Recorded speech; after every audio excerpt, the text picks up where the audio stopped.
এক আসর, চাদরে ঢাকা ছোট্ট এক মঞ্চ, তার উপরে গোলাকার ছাউনি। চাদর সরতেই যেন সামনে আসে এক অন্য জগৎ। আসলে এটাই হলো চদর বদর কিংবা কারোর কাছে চাদর বাঁধনি। এটা এক বহু পুরনো আদিবাসী পুতুল নাচের সুন্দর শিল্পকথা। এই লোকশিল্পের শিকড় ছড়িয়ে আছে ঝাড়খণ্ড এবং পশ্চিমবঙ্গের মাটি জুড়ে, বিশেষ করে বীরভূম জেলা, দক্ষিণ দিনাজপুর ও পূর্ব বর্ধমান জেলার কিছু অংশে। তবে সময়ের স্রোতে ভেসে গিয়ে আজ তা প্রায় হারিয়ে যেতে বসেছে। তবুও পূর্ব বর্ধমানের আউশগ্রামের কয়েকটি গ্রামে এখনও শোনা যায় সেই পুরনো সুর, দেখা মেলে কাঠের পুতুলের প্রাণোচ্ছল নাচের। সাহিত্যিক রাধা মাধব মণ্ডল এই বিষয়ে বলেন, এই চদরবদরটি হলো আদিবাসী জনগোষ্ঠী মানুষের যে কোলভিল, মুন্ডা, যে চারটি ভাগ আছে, তাদের বিভিন্ন রকম লোক সংস্কৃতি, লোক আঙ্গিকে তারা বিভিন্ন রকম পুতুলের ব্যবহার করে থাকেন। এবং তাদের পুতুলের যে কাপড়, চাদর, সেই চাদর বাঁধনি, মানে চাদর বাঁধনি থেকে এসেছে চদরবদর। জানা যায় চদর শব্দটি এসেছে চাদর থেকে, আর বদর বা বাঁধনি মানে বাঁধা। কথিত পুতুল নাচের পুরো কাঠামোটি একটি কাপড় দিয়ে বাঁধা থাকে বলেই এমন নাম। এই নাচ মূলত সুতোয় বাঁধা পুতুল নাচ। প্রায় 7 থেকে 8 ইঞ্চি লম্বা পুতুলগুলি তৈরি হয় বেল, জাম, শিরিষের মতো কাঠ দিয়ে। তারপর তাতে রঙের ছোঁয়া, রং বেরঙের ছোট কাপড়ের পোশাক, বিভিন্ন পুঁতির মালা দিয়ে সাজানো হয়।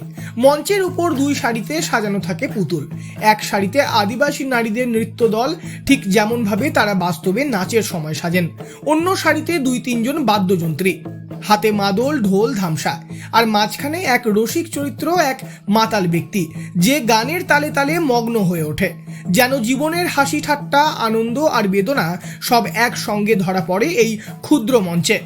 পাটাতনের নিচে লুকিয়ে থাকে লিভার।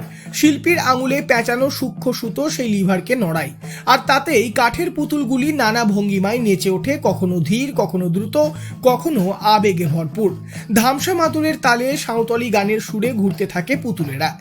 রাধা মাধব বাবু আরও বলেন, আরেকটি বড় উল্লেখযোগ্য বিষয় হচ্ছে এই পুতুলগুলো তারা নিজেরা বানায়, আদিবাসী শিল্পীরা নিজেরা বানায় এবং সুসজ্জিত করে বিভিন্ন পুঁতির মালা দিয়ে, কাঠের পুঁতি, বিভিন্ন বীচের মালা দিয়ে, ফলের গাছ থেকে যে বীজ তৈরি হয়, শিরিষের বীজ, অমুক বীজ, সেই সব বীজ দিয়ে সাজানো হয় এবং তাকে সুসজ্জিত বিভিন্ন কাপড় দিয়ে সাজানো হয়। ওই জন্যই চাদর বাঁধনি বা চাদর বাঁধনি থেকে হচ্ছে চদরবদর এসেছে এবং এটি এখন লুপ্ত প্রায় একটি লোক সংস্কৃতি এ বাংলার। দুর্গাপুজোর আগে গ্রাম বাংলার উঠোনে এখনো কোথাও কোথাও বসে এই আসর। চাদরের আড়াল থেকে উঁকি দেয় বহু প্রজন্মের স্মৃতি।